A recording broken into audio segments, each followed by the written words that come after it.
Very good morning बच्चों, कैसे हो आप लोग। एक बार फिर से बहुत बहुत स्वागत है आप सभी का बच्चों आपके अपने अंगस्ट्रम क्लासेस यूट्यूब चैनल पे बच्चों। तो जैसा कि आज आप लोग देख पा रहे होंगे, आज का क्लास आप लोगों के लिए चैप्टर 2 का क्लास होने वाला है बच्चों। क्लास 8 के बच्चों एनसीईआरटी हम लोग कवर कर रहे हैं आपके सोशल साइंस के सब्जेक्ट में, है ना।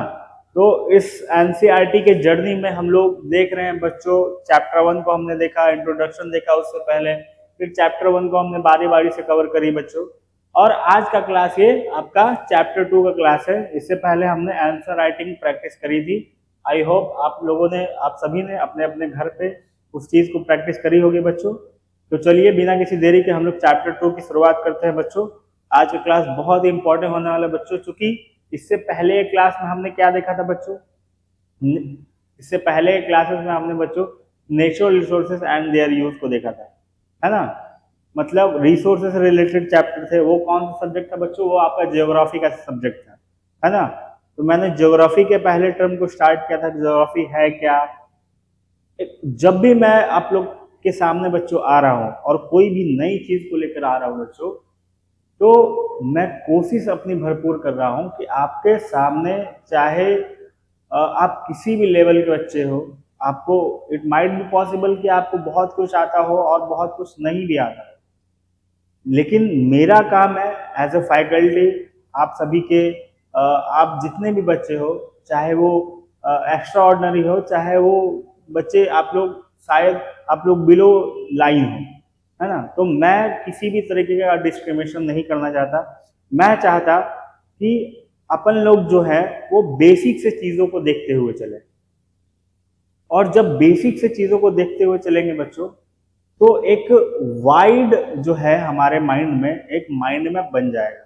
वाइड अप्रोच जो है हमारा वो होगा, है ना। तो मेरी गोल और मेरी जो पूरी जो मेरा सिस्टम है, तरीका है पढ़ाने का, वो मेरा इसी पे बेस्ड है बच्चों। कि मैं चाहता हूं कि आपको एकदम जीरो से स्टार्ट करूं, और जो लिमिट हो उस लिमिट से भी आगे की चीज मैं बताऊं, ताकि आप लोग अपने आसपास के जितने भी स्टूडेंट हो, जितने भी क्लासमेट्स हो, उससे आप दो पैसा ज्यादा ही जानो, लेकिन कम ना जानो। लेकिन हाँ, इतना लेवल से स्टार्ट करूं मैं कि भाई साहब जहाँ पे आपको सारी बेसिक अंडरस्टैंडिंग क्लियर हो। तो मैं जैसे पढ़ना चाहता हूँ बच्चों, वैसे ही पढ़ाना चाहता हूँ, क्योंकि मैंने आपके टाइम में फील करी है बहुत सारी चीजें। मुझे उस वक्त समझ में नहीं आया, लेकिन बाद में समझ में आया कि मैंने चैप्टर्स तो बहुत सारे पढ़े, ज्योग्राफी पढ़े, हिस्ट्री पढ़े, पॉलिटिकल साइंस पढ़े, लेकिन उसका कोई सिर पैर था नहीं। कोई भी चैप्टर था वो स्टार्ट होता था और खत्म हो जाता था, और अच्छे मार्क्स भी आते थे, कोई दिक्कत हुआ नहीं, लेकिन अंडरस्टैंडिंग कभी बिल्ड नहीं हो पाई बच्चों।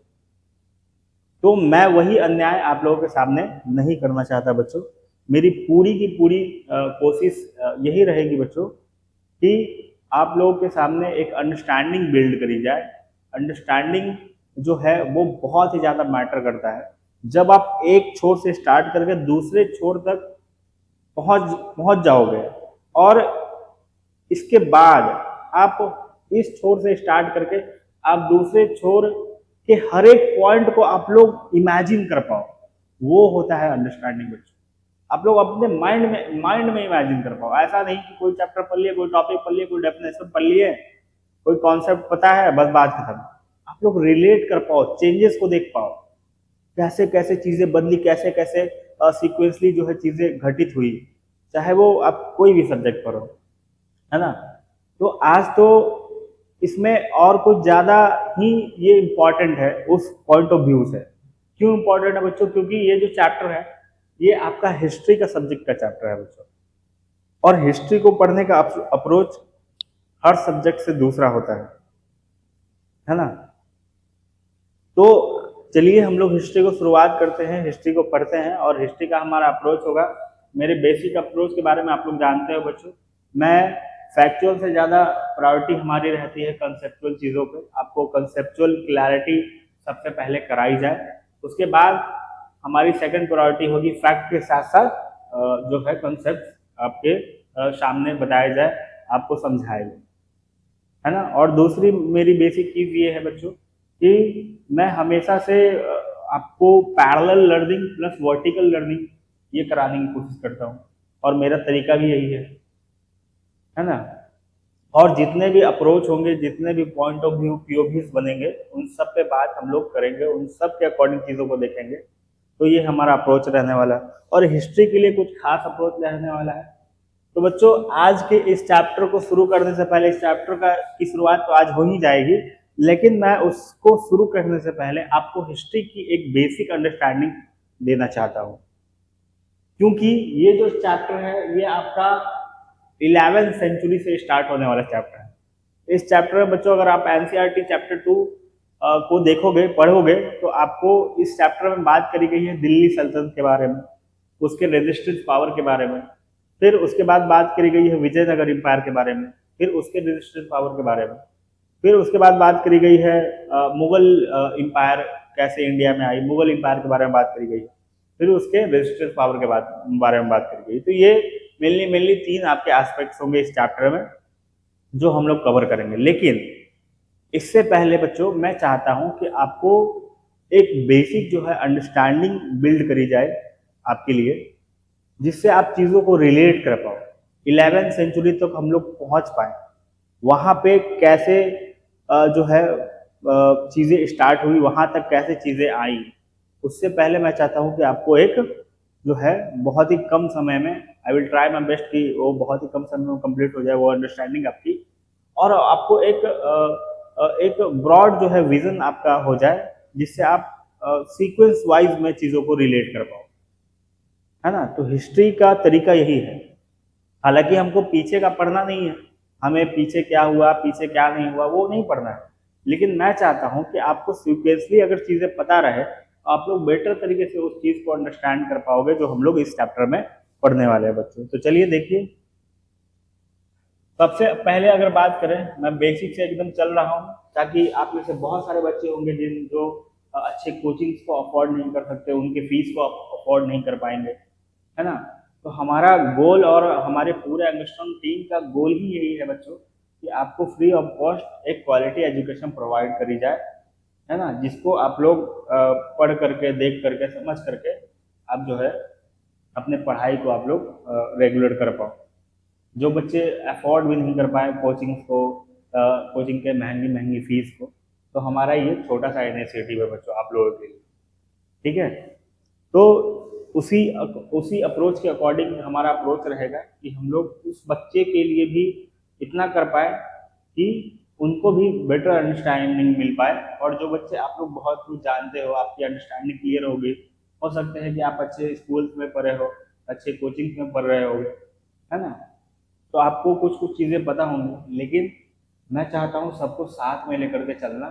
तो प्लीज़ बच्चों, आप लोग जो भी अगर कुछ जानते होंगे, तो आप लोग पेशेंस बनाए रखिएगा, और जो बच्चे नहीं जानते हैं वो एकदम स्टार्टिंग से फोकस आप लोग बनाए रखिएगा बच्चों। चलिए तो स्टार्ट करते हैं।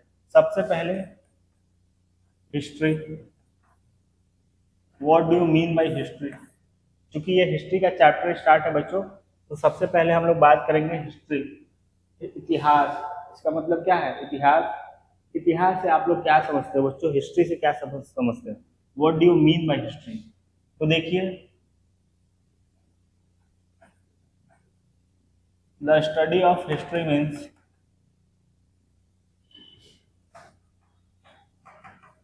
we highlight the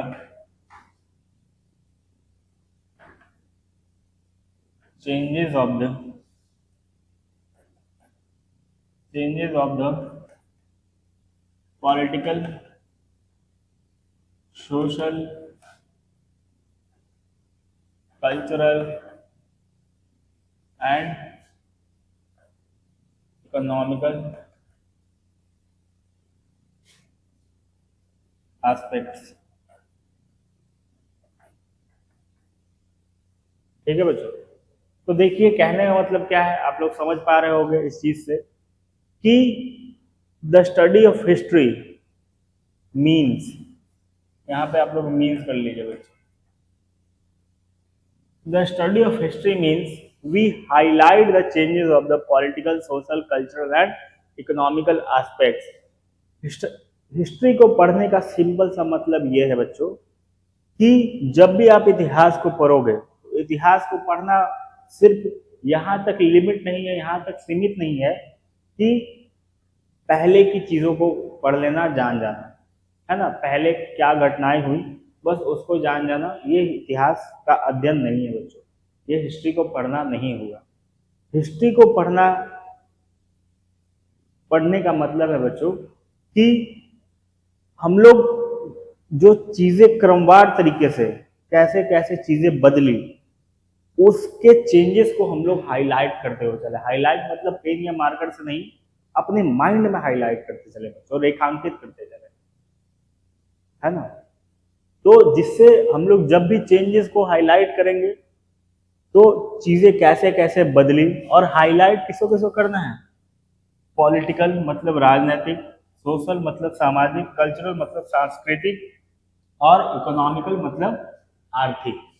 तो इन इन परिदृश्यों को, इन इन एस्पेक्ट्स को, और इन सभी एस्पेक्ट्स के अकॉर्डिंग जब हम चेंजेस को हाईलाइट करेंगे अपने माइंड में, तो इस तरीके से जब हम हाईलाइट करके चीजों को स्टडी करेंगे तो यही हमारा होल मेथड्स ऑफ स्टडी कहलाएगा बच्चों, हिस्ट्री। समझ गए आप चीजों को? अब कैसे समझोगे वो आगे हमारे पढ़ाई के क्रम में आपको पता चला जाएगा। तो बच्चों देखिए, हिस्ट्री का मतलब आप लोग समझ गए। आप लोग पेन कॉपी अगर नोटबुक लेके बैठ सकते हो बच्चों, तो आप लोग बैठ जाइए, चीजों को आप लोग नोट डाउन करते चलिएगा। तो अब हम लोग बात करते हैं, हिस्ट्री की बात कर ली हमने। हिस्ट्री के बाद हम लोग बात करते हैं बच्चों कि चीजें कब से शुरू हुई। आप जब पृथ्वी बना बच्चों, जब अर्थ बना, तो जिस टाइम अर्थ बना बच्चों, उस टाइम से मानव इतिहास शुरू हुआ ही नहीं था। आपको ये बात अच्छे से पता होगा। अर्थ को बनने में, अर्थ को ह्यूमन के लिए हैबिटेबल बनने में काफी वक्त लगा, लेकिन हम लोग हिस्ट्री को तब से पढ़ते हैं जब से ह्यूमन एग्जिस्टेंस में आया। ठीक है बच्चों, जब से ह्यूमन एग्जिस्टेंस में आया तो अर्थ का फॉर्मेशन है लगभग 4.6 बिलियन ईयर अगो।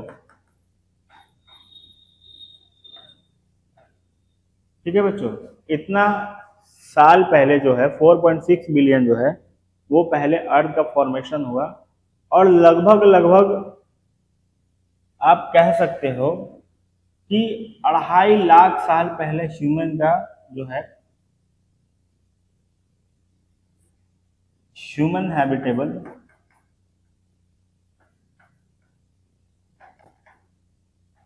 ये बच्चों लगभग 5 लाख साल पहले आप बोल सकते हो।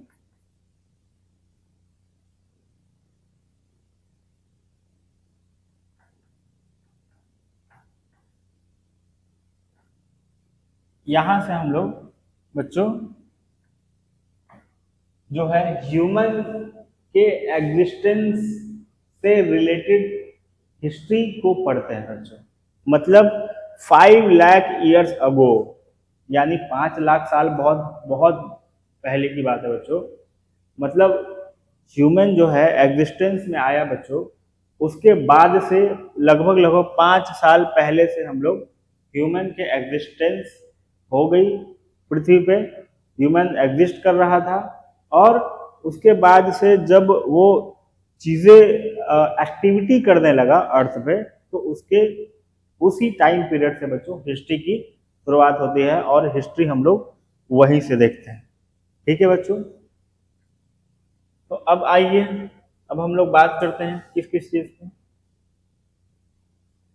तो आपका, आपने सुना होगा बच्चों पैलियोलिथिक एज।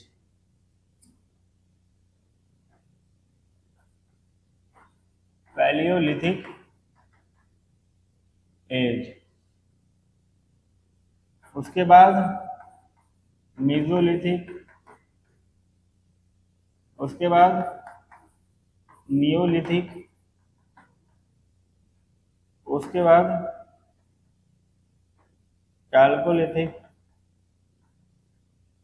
और इसी क्रम में बच्चों आपका हड़प्पन सिविलाइजेशन की शुरुआत होती है। ठीक है बच्चों, ये हम लोग इंडिया ये हिस्ट्री को हम लोग पढ़ रहे हैं बच्चों इंडिया के पॉइंट ऑफ व्यू से, मतलब इंडिया के लेंस के अकॉर्डिंग हम लोग पढ़ेंगे, इंडिया का लेंस लगा के। ठीक है, तो हिस्ट्री चूंकि पूरे विश्व का है, वर्ल्ड का है, लेकिन हम लोग इंडियन एस्पेक्ट्स के थ्रू इस हिस्ट्री को जो है कवर करने वाले हैं, क्योंकि इंडिया का रिसेपिंग इंडिया पॉलिटिकल मैप आपको समझना है, तो इंडिया के पॉइंट ऑफ व्यू से भी बहुत व्यू से ही हम लोग चीजों को कवर करेंगे। अब पैलियोलिथिक जो है आप लोग समझो, लाख साल से 10,000 बीसी पहले जो है पैलियोलिथिक एज बोली जाती है। ठीक है, यहाँ 10,000 से 6,000 साल बीसी तक मीजोलिथिक एज बोली जाती है। 6,000 से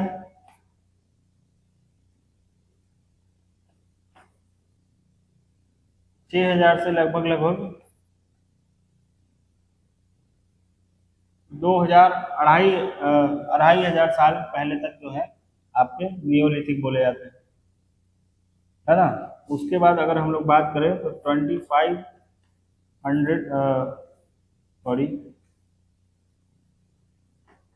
2500 से लेके आपका लगभग 70-50 तक जो है ये आपका कैल्कोलिथिक और हड़प्पन सिविलाइजेशन आपका चलता है। ठीक है बच्चों, तो ये आप लोग नोट कर सकते हो सही तरीके से। ठीक, अब हम लोग ये बीसी की बात कर रहे हैं, ये बीसी की ही बात हो रही है। अब मैं बच्चों ये आपने समझ लिया मतलब क्या है पैलियोलिथिक एज। पैलियोलिथिक एज जो बच्चों था आपका,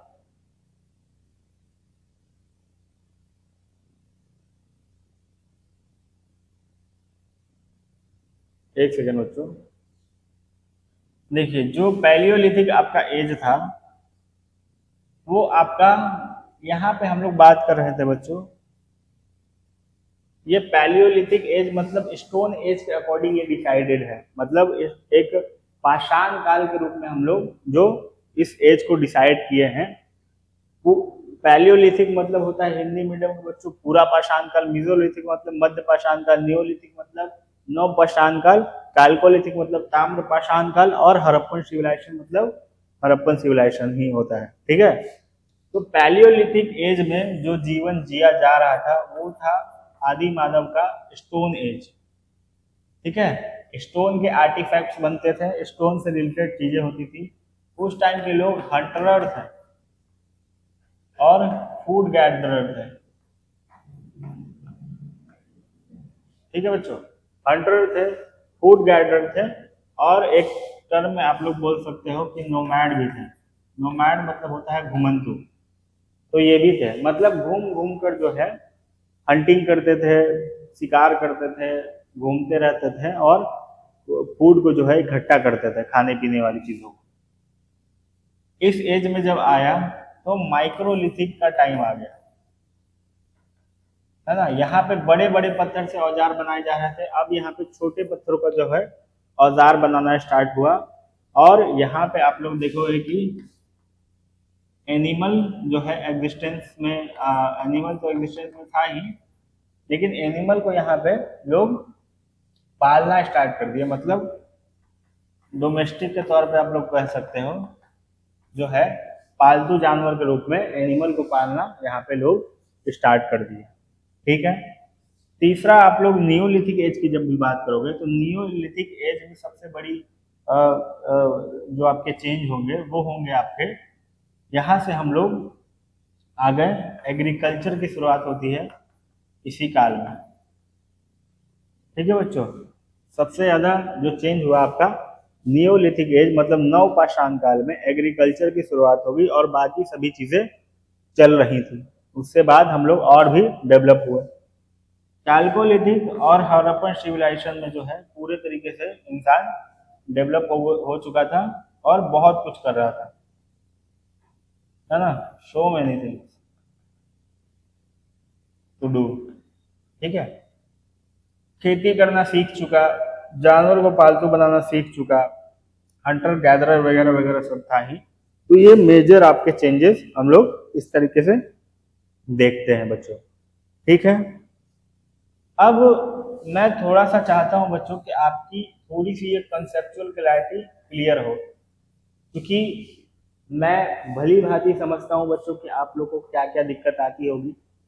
और मैंने जैसा कहा बच्चों कि एकदम बेसिक से मैं चलूंगा, हर एक छोटी सी छोटी चीज जो मुझे लगता है कि आपको उसको समझने में दिक्कत हो सकती है, तो मैं उसको क्लियर करता चलूंगा। तो ये बीसी का सबसे पहले हम लोग चूंकि हिस्ट्री को स्टार्ट से पढ़ रहे हैं, तो ये बीसी का आपका थोड़ा टर्म है, तो इस टर्म को पहले हम लोग सुलझा लेते हैं।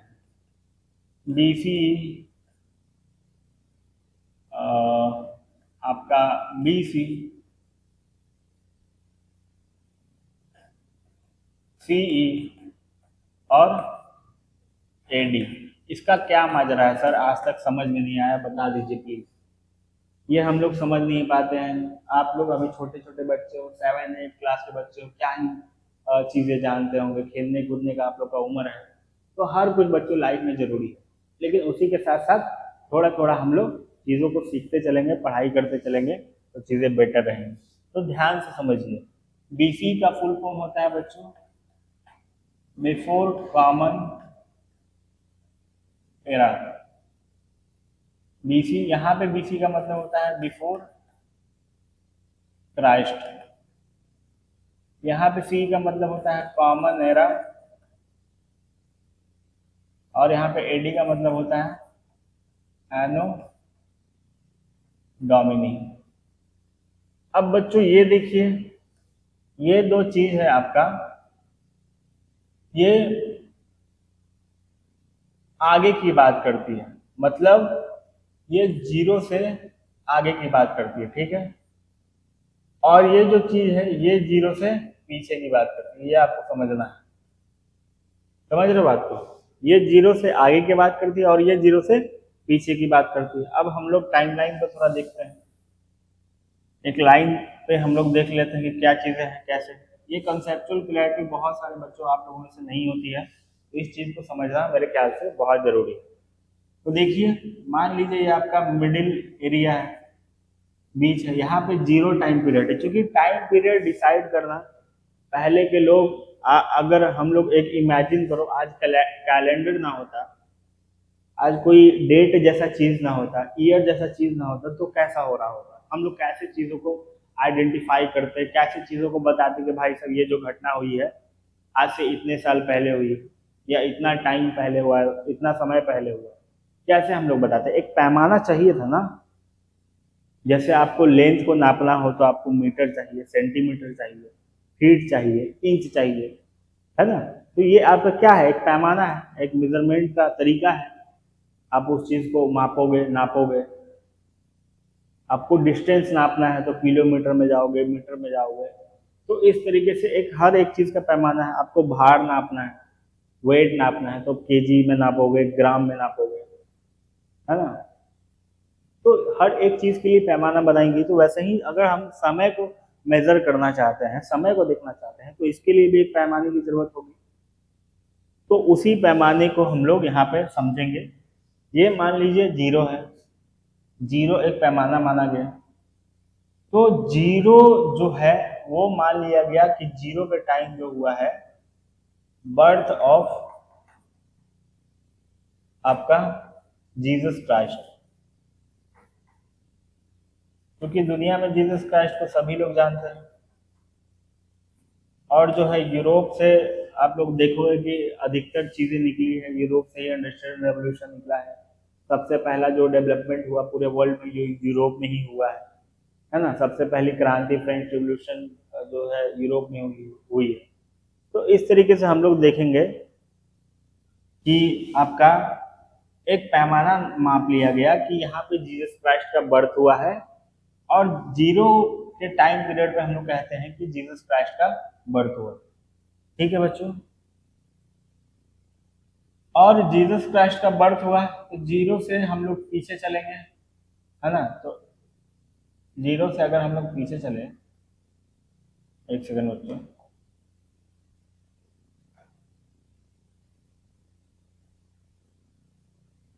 ये आपका 0 है, तो पीछे चलेंगे 1, -1, -2, -3, -4, इस तरीके से आपका जाएगा बच्चों, है ना। या फिर इसको मैं 100 कर दो तो आपको बेटर समझ में आएगा।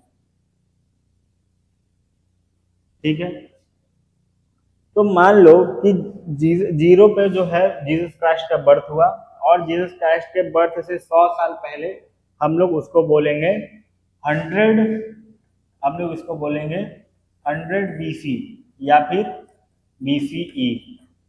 और यही 0 से पहले जो का समय काल होगा उसको हम लोग बिफोर कॉमन एरा या फिर बिफोर क्राइस्ट BC बोलते हैं। ठीक है, अगर 200 होगा तो इसको भी क्या बोलेंगे, BC या फिर BCE। यानी मैंने क्या बताया था कि 0 से अगर पहले जो चीजें होंगी तो उसको हम लोग क्या बोलेंगे, BC या फिर BC से डिनोट करेंगे।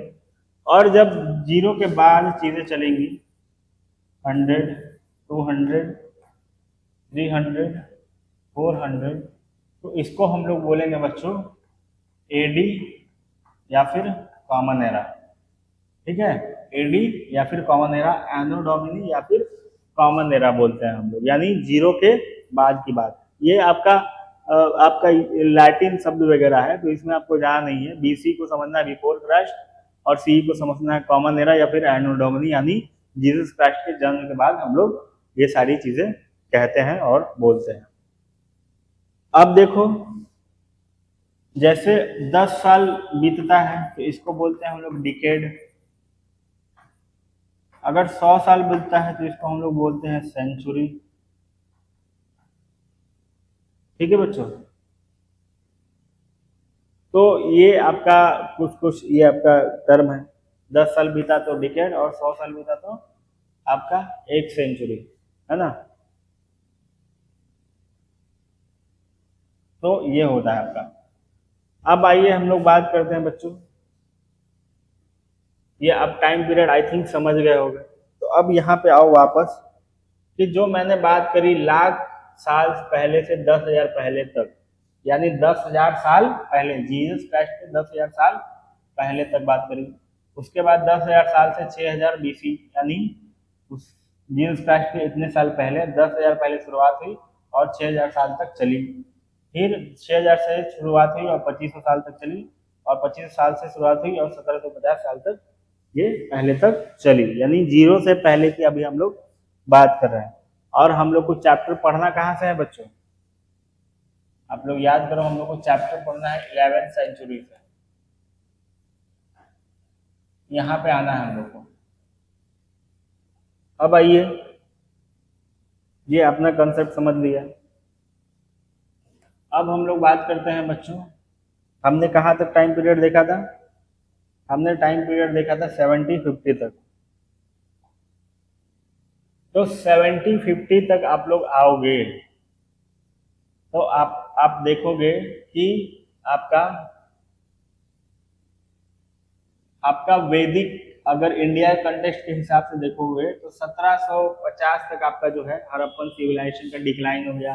फिर बहुत सारी सिविलाइजेशन और भी चल रही थी, तो लगभग उसी सिविलाइजेशन क्रम के खत्म होने के क्रम में जो है आप लोग देखोगे यहाँ पे कि हड़प्पन सिविलाइजेशन का 2500 BC 24 कहीं पे बोला आता है। आप लोग उतना टाइम पीरियड मैटर नहीं करोगे, लेकिन 2400 BC में बोला जाता है कि जो है हड़प्पन सिविलाइजेशन पूरे तरीके से जो है अपने पीक पे था, डेवलप हो चुका था। और 1750 आते आते तक पूरे हड़प्पन सिविलाइजेशन का सिंधु घाटी सभ्यता, जिसको आप लोग नाम से जानते हो इंडस वैली सिविलाइजेशन, वो डिक्लाइन के फेज में चला गया। और डिक्लाइन होते होते लगभग उसको 200-300-400 का समय और लगा होगा, क्योंकि आपके देखो कि इंडिया के नॉर्थ में, इंडिया के आपके सॉरी वेस्ट में, ये पूरे इंडस रिवर से जो रिलेटेड जितनी भी जगह है, पाकिस्तान वाला इलाका, आज हड़प्पन सिविलाइजेशन, हड़प्पा जो है हड़प्पा सभ्यता वहीं पे आपका है।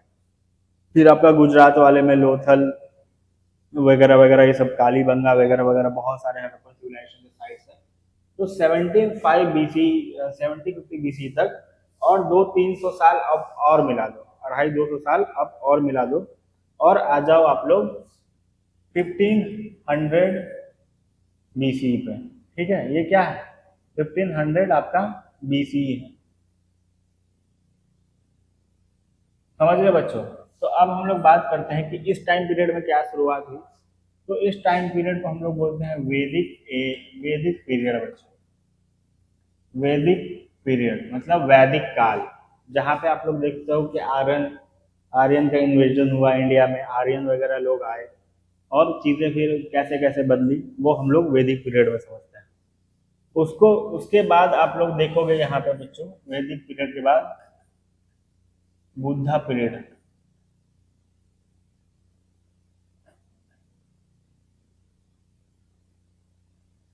बुद्धा पीरियड। उसके बाद आप लोग देखोगे इंडियन के कॉन्टेक्स्ट के अकॉर्डिंग मौर्य पीरियड। उसके बाद बच्चों पोस्ट मौर्यन पीरियड। उसके बाद गुप्ता पीरियड। और इसके बाद बच्चों post Gupta period.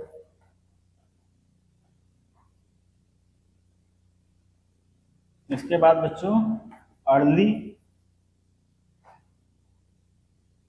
Medieval as, ठीक है बच्चों। तो ये टाइम पीरियड आप लोग देखिए, 1500 से 600 BC तक ये चला, 600 से ये 400 BC तक चला, 400 से लगभग लगभग 200 BC तक, 200 से लगभग लगभग 300 BC तक, सॉरी AD तक, 300 से लगभग लगभग आपका 600 AD तक, और 600 से लेके 750 AD तक, और फिर 750 AD से लेके आपका 1250 AD तक ये चला।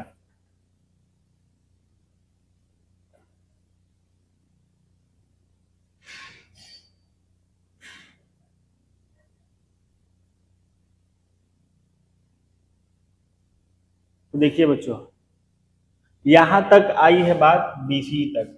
अब ये आपको टाइम पीरियड समझना है। वैदिक पीरियड, चूंकि हम लोग ये सिर्फ समझ रहे हैं, अगर जब वैदिक पीरियड होगा तो वैदिक पीरियड में बहुत सारी चीजें होंगी। बुद्धा पीरियड जब हम पढ़ेंगे तो बुद्ध काल के बारे में, बुद्धा का पीरियड कैसा रहा अलग अलग वो हम लोग समझेंगे। मौर्यन पीरियड में चंद्रगुप्त मौर्य वगैरह के बारे में पढ़ना होगा। फिर उसके बाद मौर्यन पीरियड का के बाद क्या क्या चीजें रही, फिर गुप्ता पीरियड आपका स्टार्ट हुआ, कुमार गुप्त, स्कंद गुप्त, है ना, चंद्रगुप्त, ये सब के बारे में पढ़ना होगा। पोस्ट गुप्ता पीरियड, फिर उसके बारे में अर्ली मिडाइवल, फिर हम लोग इसके बाद हम लोग पढ़ेंगे बहुत सारे जो है यहाँ पे, ये सारे जो है खत्म होने के बाद अर्ली मिडाइवल स्टार्ट होता है।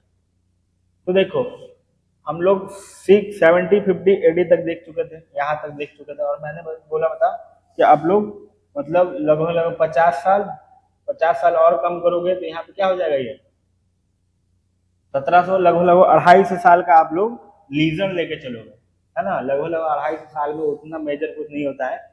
मेजर होता है 1500 BC से स्टार्ट होकर फिर 600 BC तक ये चलता है वैदिक पीरियड।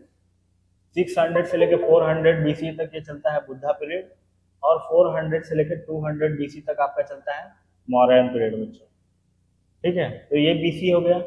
और फिर 200 BC से 300 AD तक, मतलब ये कितना पीरियड का गैप हो गया, ये 100 का गैप नहीं है, ये 200 BC है, आपको समझना है यहाँ पर। 200 BC मतलब 200 साल पहले, 0 से 200 साल पहले, यहाँ पे समझिए ये 0 हो गया, और ये 200, 100, और ये 200 यहाँ पे, और फिर उसके बाद 100, 200, और फिर 300, यानी कितना पीरियड का गैप है, एक, एक, दो, फिर यहाँ से 3, 4, 5, यानी 500 साल का इन दोनों के बीच में अंतर होगा। यानी ये काल जो है आपको कितने समय तक चला था, पोस्ट मॉडर्न पीरियड लगभग लगभग 500 सालों तक चला, फिर यहाँ पे 300 सालों तक चला, फिर ये लगभग लगभग आपका 150 सालों तक, फिर इसके बाद हम लोग देखते हैं ये भी लगभग लगभग 500 साल तक चला। तो ऐसे ऐसे करके हम लोग पीरियड को डिवाइड कर दिए। अब आ चुका है ये 1250 AD, यानी 1250 आपका जो है AD की बात कर रहे हैं, कॉमन एरा की बात कर रहे हैं, यानी जीसस क्राइस्ट के बर्थ के बाद। अब आप लोग याद कीजिए बच्चों, यहाँ पे हम लोग को क्या देखना था, 11th सेंचुरी, अब सेंचुरी का भी थोड़ा माजरा आप लोग समझ लीजिए इसी में कि सेंचुरी का माजरा क्या है। जैसे मान लो कि 0 से लेके आपका 100 तक जो टाइम पीरियड होगा, इसको कौन सा सेंचुरी बोलेंगे हम लोग? बच्चों बताओ। इसको हम लोग फर्स्ट सेंचुरी बोलेंगे, है ना, फर्स्ट सेंचुरी। फिर आपका 100 से लेके आपका स्टार्ट हो जाएगा 101, 102, 103, या आपका 200 तक, इसको हम लोग सेकंड सेंचुरी, है ना, इस तरीके से। तो लगभग लगभग ये आपका अभी आपका कौन सा सेंचुरी चल रहा है बच्चों? आप लोग बताइए। 21st सेंचुरी है। 21st सेंचुरी कैसे चल रहा है? आप लोग कभी सोचे होंगे ये क्या कॉन्सेप्ट है? तो 21st सेंचुरी मतलब 2000 में है हम लोग, और 2000 के बाद हम लोग चल रहे हैं, यानी 1, 2, 2001, 2002, 2003, 2004, 2006, इस तरीके से चल रहे हैं। और चलते चलते कहाँ आए हम लोग? 2026 में है आज। यानी ये जब भी आपका 2000 या फिर सेंचुरी की बात होगी, तो उससे आपको जो आपका सेंचुरी चल रहा होगा उससे आपको एक कम कर देना है। यानी ये 100 साल का पीरियड दिखाता है कि हम लोग बात करते हैं एक आगे की। यानी 20, अगर 2000 की बात हो रही तो आपको आपको आपके माइंड में आएगा बच्चों की सर तो 20th सेंचुरी होना चाहिए। ऐसा नहीं है बच्चों, क्योंकि 0 से 100 तक जाने में फर्स्ट सेंचुरी हम लोग इसी को बोल रहे हैं। यानी 0 को बोल रहे हैं फर्स्ट सेंचुरी। वैसे ही फिर 1 से स्टार्ट होगा, 100 से 200 स्टार्ट होगा, तो फिर हम लोग सेकंड सेंचुरी इसको बोलेंगे। फिर ऐसे ही करके 10th सेंचुरी तक आएगा। 10th सेंचुरी मतलब 900 से लेके 1000 ईयर तक 10th सेंचुरी होगा वो आपका। तो वैसे ही आपको समझना है 2000 से लेके 2100 तक जो है आपका होगा 21st सेंचुरी बच्चों। ये कॉन्सेप्ट समझ गए? तो यही मैं यहाँ पे समझाना चाह रहा था। जो आपका 11th सेंचुरी यहाँ पे होने वाला है, 11th सेंचुरी, तो 11th सेंचुरी मतलब आप देखोगे कि 10th सेंचुरी के आसपास, मतलब लगभग लगभग 1000 साल पहले जो है ये शुरुआत हो गई। और 1000 साल पहले हम लोग कहाँ पे आ चुके हैं? हम लोग अभी तक कहाँ पे आ चुके हैं? हम लोग आ चुके हैं बच्चों यहाँ पे आपका 1000 साल से भी आगे, अर्ली मिडाइवल एज। यानी इसके बीच में ही हम लोग को चीजों को पढ़ना है। यही अर्ली मिडाइवल एज जो है आपका दिल्ली सल्तनत, और ये जो चैप्टर है चैप्टर 2 आपका इसी के इर्द गिर्द आपको पढ़ना है बच्चों यहाँ पे। तो यहाँ तक के टाइम पीरियड को आप लोग समझ गए। यही मेरी कोशिश थी कि आप लोग को यहाँ पे ला करके अब जो है चीजें शुरुआत करी जाए बच्चों। ठीक है?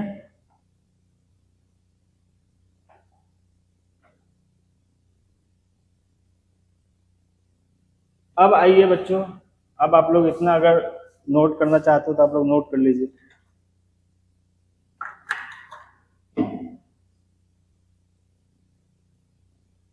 ये आप लोग नोट करना चाहते हो बच्चों तो आप लोग नोट कर सकते हो इस चीज को।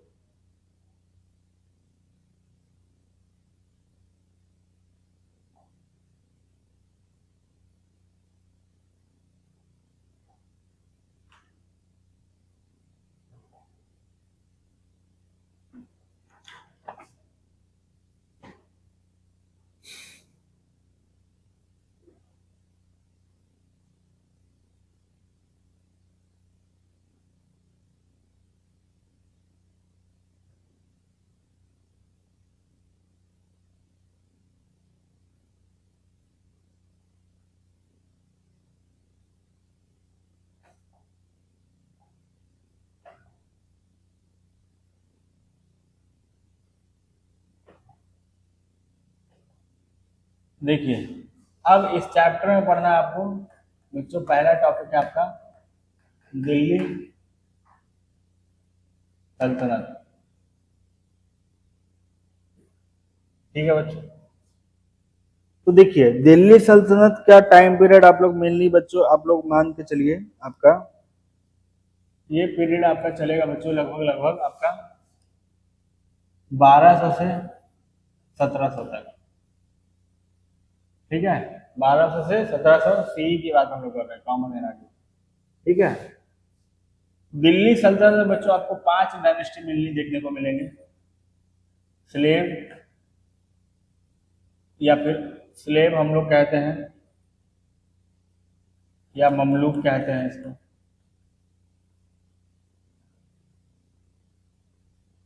स्लेव डायनेस्टी या फिर ममलूक डायनेस्टी। फिर उसके बाद आप लोग देखोगे कि खिलजी डायनेस्टी। फिर उसके बाद तुगलक।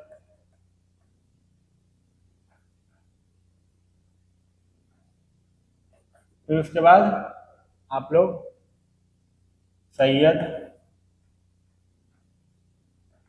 फिर उसके बाद लोधी डायनेस्टी। लोधी डायनेस्टी का सबसे अंतिम रूलर कौन होगा? इब्राहिम लोधी। और इसी का लड़ाई किससे होगा? बाबर से।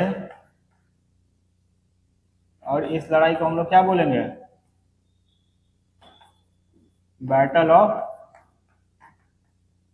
पानीपत। बच्चों, इस लड़ाई को हम लोग क्या बोलेंगे? Battle of Panipat. समझ गए बात को? और ये कब घट रहा है आपका? 1526 में। और यहीं से एंट्री होगी आपकी फिर मुगल एम्पायर की। यहां से जो है आपका, यहां तक आपका खत्म हो जाएगा आपका कौन सा डायनेस्टी? आपका कौन सा डायनेस्टी खत्म हो जाएगा बच्चों? दिल्ली डायनेस्टी या फिर दिल्ली सल्तनत जो है वो खत्म हो जाएगा। और 1526 के बाद जो है आपका ये स्टार्ट होगा। समझ गए बात को? तो चलिए यहाँ ये भी उतारिए।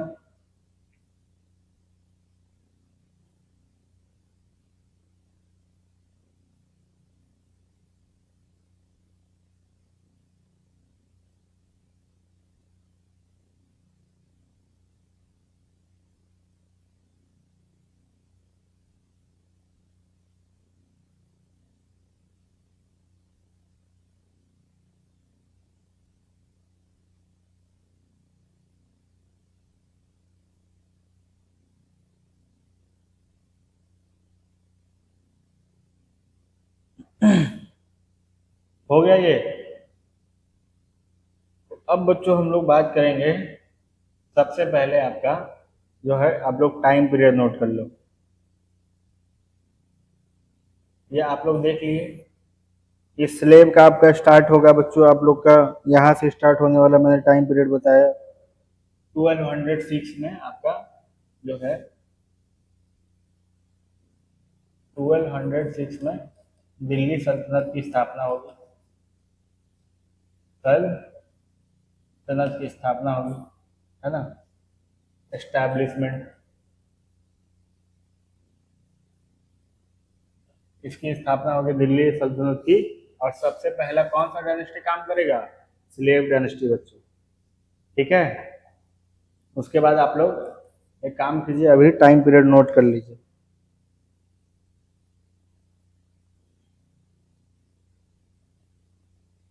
1206 में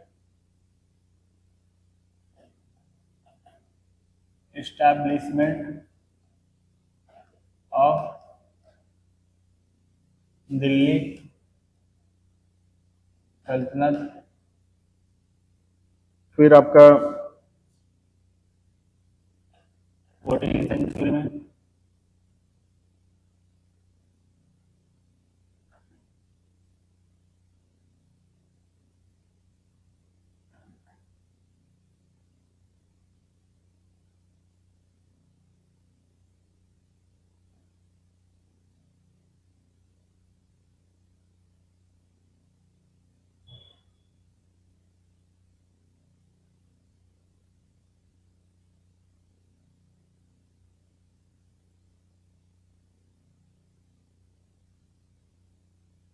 यहाँ पे लिखिए बच्चों 14th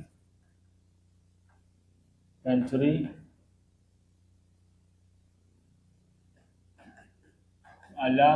Alauddin and Mohammad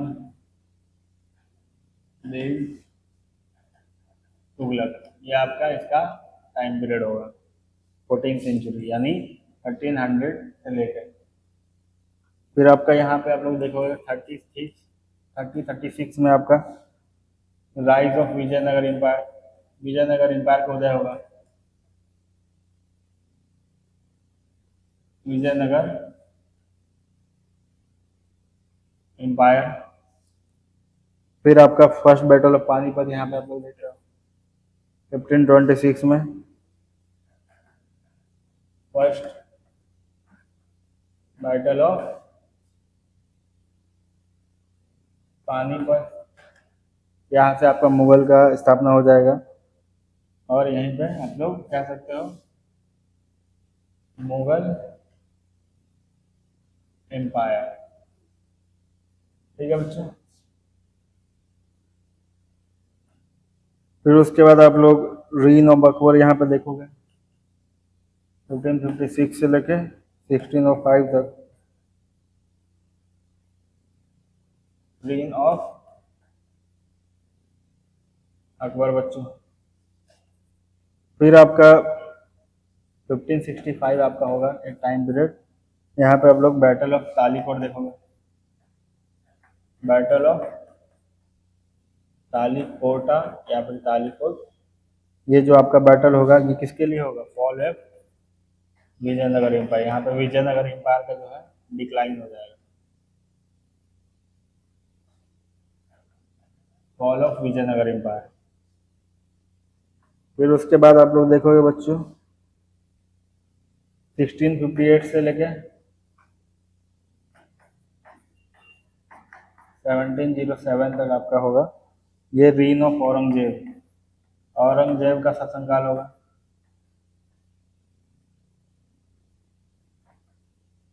reign of Aurangzeb. फिर इसके बाद 1671 में बैटल ऑफ सराय घाट होगा।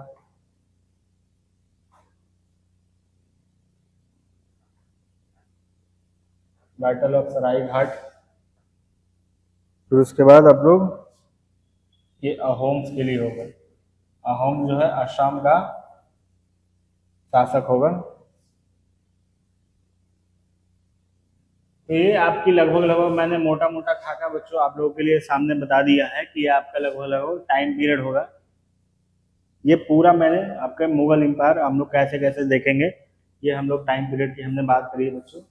तो चूंकि आज का टाइम भी बहुत हो चुका है बच्चों, हमने स्टार्टिंग से हिस्ट्री को देखा कैसे कैसे आपका, ये हम लोग देख लीजिए एक बार। हमने पूरे हिस्ट्री के कंसेप्ट को समझा है ना, क्या क्या है। ये मेरे लिए मेरे हिसाब से बहुत बेसिक चीज़ें थी बच्चों, जो आपको, और बेसिक के साथ साथ बहुत ज़्यादा इम्पोर्टेंट भी थी, जो आपको जानना जरूरी है क्योंकि तभी आप लोग रिलेट कर पाते हैं। और ये सभी हमने देखा टाइम पीरियड, टाइम फ्रेम का कॉन्सेप्ट कैसे कैसे होता है, डिकेड सेंचुरी कब कैसे बनता है, कौन सा, बहुत सारे बच्चों को आप में से दिक्कत होता है इन सभी चीज़ों के बारे में। फिर उसके बाद हमने देखा कि 1250 AD तक आ गए और इसी पीरियड के अंदर हमें जो है दिल्ली सल्तनत के बारे में पढ़ना है। चैप्टर 2 आपका इसी टाइम पीरियड के अंदर है और यहाँ तक सोचो कि हम लोग देख चुके थे सारा कुछ, कैसे कैसे चीज़ें बदली। ये दिल्ली सल्तनत के आपके जो है डायनेस्टी होंगे, जिसमें हम लोग दिल्ली सल्तनत के बारे में पढ़ेंगे। दिल्ली सल्तनत के बारे में, फिर उसके रेजिस्टेंस पावर, जो रीजनल रूलर थे जो उसको लगातार जो है रेजिस्ट कर रहे थे, उसके बारे में हम लोग पढ़ेंगे। फिर उसके बाद विजयनगर एम्पायर, विजयनगर एम्पायर के बाद मुगल डायनेस्टी, मुगल डायनेस्टी के बाद जो है हम उसके रेजिस्टेंस पावर को देखेंगे कि मुगल का रेजिस्टेंस पावर कौन कौन सा था, कैसे काम कर रहा था, चीज़ें कैसे काम कर रही थी। इन सभी चीज़ को हम लोग बारी बारी से देखेंगे बच्चों, हर एक पॉइंट को एकदम बारी बारी से देखेंगे। हर रूलर के बारे में मेजर कॉन्सेप्ट समझेंगे, उसके क्या जो है मेजर जो है अचीवमेंट है, मेजर सिग्निफिकेंस क्या थे। इस तरीके से हम लोग बच्चों नेक्स्ट क्लास से एकदम जो है प्रॉपर तरीके से इंपॉर्टेंट चीज़ को हम लोग कवर करते हुए आगे बढ़ेंगे बच्चों। तो आज के क्लास में हम लोग यहीं पर रहने देते हैं बच्चों। आज का क्लास आप लोग यहीं तक आप लोग देखिए, क्योंकि हम लोग को मोटा मोटी नॉलेज सब कुछ खाका लग चुका है, हमने पूरे टाइमलाइन को देख चुका है।